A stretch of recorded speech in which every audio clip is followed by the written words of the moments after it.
To another episode of SOS Discussions. And one of the biggest storylines in the NBA this year was James Harden in his pursuit to get out of Houston.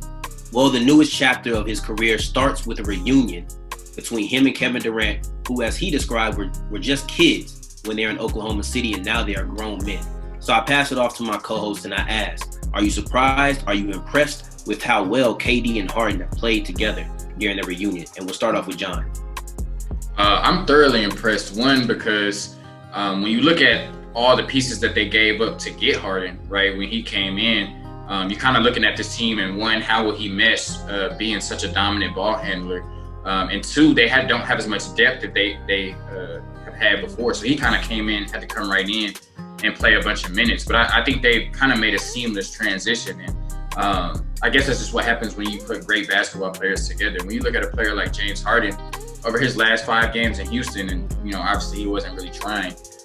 He was averaging 17 points a game, right? In his 2 games with the Nets, he's averaging 32 points a game. He comes in his first game against the Magic, and he has a 30-point triple-double. And then we saw them last night against the Bucks, who have been, even though they haven't won the East, I guess in the regular season at least, they've been the class of the Eastern Conference. And that was a great game going back and forth. And I think what a lot of people aren't mentioning is that the Nets were down in both of those games. The Nets were losing to the Magic in the second half, and then the Nets were losing to the Bucks in the second half. And I think ultimately what you saw take place is just kind of what we all thought their ceiling would be, is that star power takes over, right? We saw that last night. If you look at just the end of the game, that fourth quarter, right? That last 5 minutes was literally just Harden and KD taking turns cooking. And the Bucks couldn't do anything about it. Even the game-winning play, right? That starts off as a Harden 3. And just talking about everything that he can do, he starts off with a Harden 3. He misses it, but he gets the offensive rebound, gives the assist to KD, and KD makes the game-winning 3, right? And that's just the type of great elite talent that you put together, right? Their first game together, they scored, 72 combined points. Their second game together, they scored 64. James Harden had double-digit assists in both games. He talked about needing to refresh his point guard skills. I think you're going to see a lot of him at the 1 with, Kyrie at the 2 whenever he comes back. And then KD, kind of playing that 3-4 role. So I think they've been really impressive. Just the fact that he's come in right away, that they're 2-0. They're looking dominant, even though they haven't blown anybody out. Just the chemistry that they have together, it's just seamless. They're able to step on the court. Obviously, we already know what Kevin Durant represents, probably the most efficient and effortless scorer of all time. But I think what James Harden has brought to the Nets with his playmaking ability and his scoring, I'm thoroughly impressed. And I already thought they were the favorites to win the East, but now that's looking like a lot. Yeah, I'd have to agree with John. I think they look great so far. It's still early, but the future looks bright for those two at least. I can't wait to see how it looks with Kyrie into the situation. What I do admire so far about James Harden was he was able to still put up 30-something points and still get his other teammates involved. I think coming into this, we were all like, there's not enough balls in Brooklyn. And that still may be the case once Kyrie enters the picture. We don't know yet. But so for right now, Harden has done a good job of getting everybody else involved and not trying to play hero ball. Now, going down the line, they have to lock in mentally and not play hero ball. And we'll see how they fold or not fold under pressure as other teams heat up as well. But so far, they look great. Looking at the whole situation, I look at first James Harden in Houston and getting out to the team he actually wants. One, on that situation, I'm not surprised. The NBA is a players' league now. The players do what they want. If you're a star player and you want out, you get out and you get to go where you want to go. So I'm not surprised James Harden is a Brooklyn Net right now. And then when you look at James Harden and Kevin Durant on the same team after already played together when they were both youngins in Oklahoma City and now at the Brooklyn Nets, you already knew there was going to be chemistry there. And you already know there was going to be respect because they're just NBA players who respect each other when they balling like that. And they've been balling like that for a couple years, more than a couple years. And then when I look at what type of player James Harden is and what type of player Kevin Durant is, they're both scorers. And when you can make an argument that both of them are maybe the best generational scorers we've had in this generation.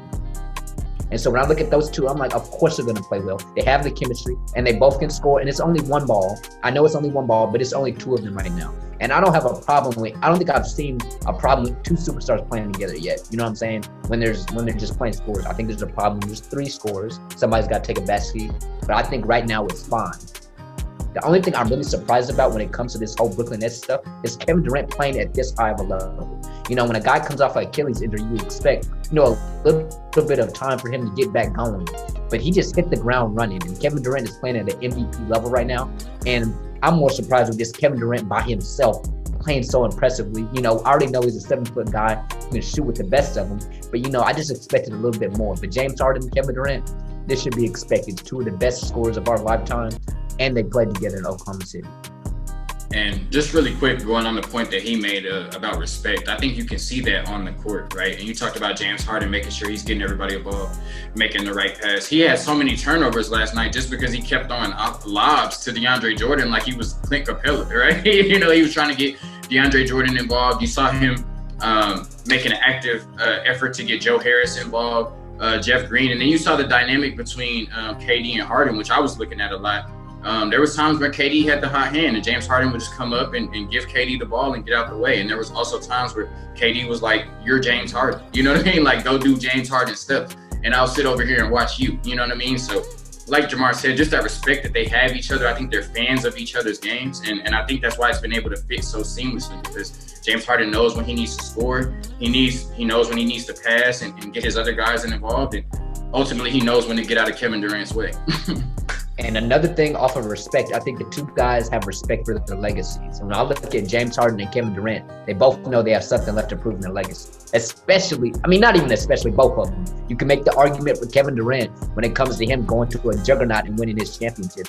He needs to get that first championship without being in a Golden State Warriors uniform. And you look at James Harden, the best scorer we've ever seen possibly, but no ring to put a cherry on top of it. So I think even more on the respect for each other, but the respect of knowing in 50, 60, 100 years from now, people will say James Harden was just a guy who could shoot the rock but could never win a championship. Yeah, when we're having this conversation, we're talking about KD, we're talking about James Harden, and in your earlier points, Mia and Jamar, you both brought this up. There's another cook coming into the kitchen, and that's Kyrie Irving. And now you have not just three of the most fantastic basketball players on the planet, but you also have three of the more interesting personalities in the league. So I want to ask you guys, how do you think this is balanced, not just on the court, but also in the locker room between these three? So first I'm going to say Kevin Durant does not have anything to prove to anybody. That's only the blind witnesses that keep putting that narrative out there, that Kevin Durant has anything to prove. He went to the Warriors and was the best player on the team for 3 years and was finals MVP twice. He has nothing to prove. Now let's talk about Kyrie, right?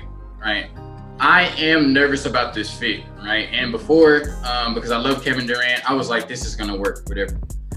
The crazy thing is, me watching James Harden and KD play together has me nervous about Kyrie coming in, because they look seamless. Like, they're both shooting over 20 shots a game. Like I said, the chemistry, the respect. James Harden knows when to get out of Kevin Durant's way, but he also knows when to be James Harden. And it looks great. Right. And what Jamar talked about, like, we've seen this before with two superstars, right? It's easy because there's so many possessions, it's easy for a couple superstars to still get their 20 to 25 shots a game, right? But now you're adding Kyrie, and he's definitely going to have to sacrifice. So I looked at the box score, right? You had Jeff Green, he got about 6 to 7 shots. Joe Harris, he got about 10 shots. Like, DeAndre Jordan got about 6 shots. Kyrie's going to want to take at least 15 shots a game.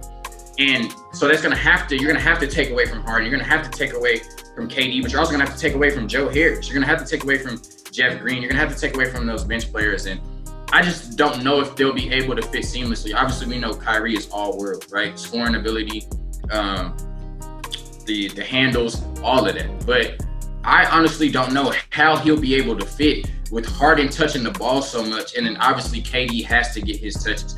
The good thing is KD is an efficient scorer. He can still give you 30 on 15 to 16 shots, but that doesn't mean that KD wants to take 15, 16 shots. And we know that Harden, the only time he's taking 15, 16 shots is if he's trying to get out of someplace. You know what I mean? So I just don't see how that's going to work with Kyrie, who's also going to want to take 15 to 20 shots. And we all think that James Harden is better than Kyrie, but Kyrie don't think that James Harden is better than Kyrie. So He not coming in there trying to take a backseat to anybody but Kevin Durant. So I am nervous about how it would work. I was definitely off this train at first, but now I do think the Nets may need to seriously consider trading Kyrie for maybe a player to come off the bench, kind of like a Karis LeVert. Obviously, they won't get Karis LeVert back, but a player that can come in and just lead that bench unit. And then maybe kind of like a tough on-the-ball defender. The Nets have 3 roster spots. They'll be in the buyout market.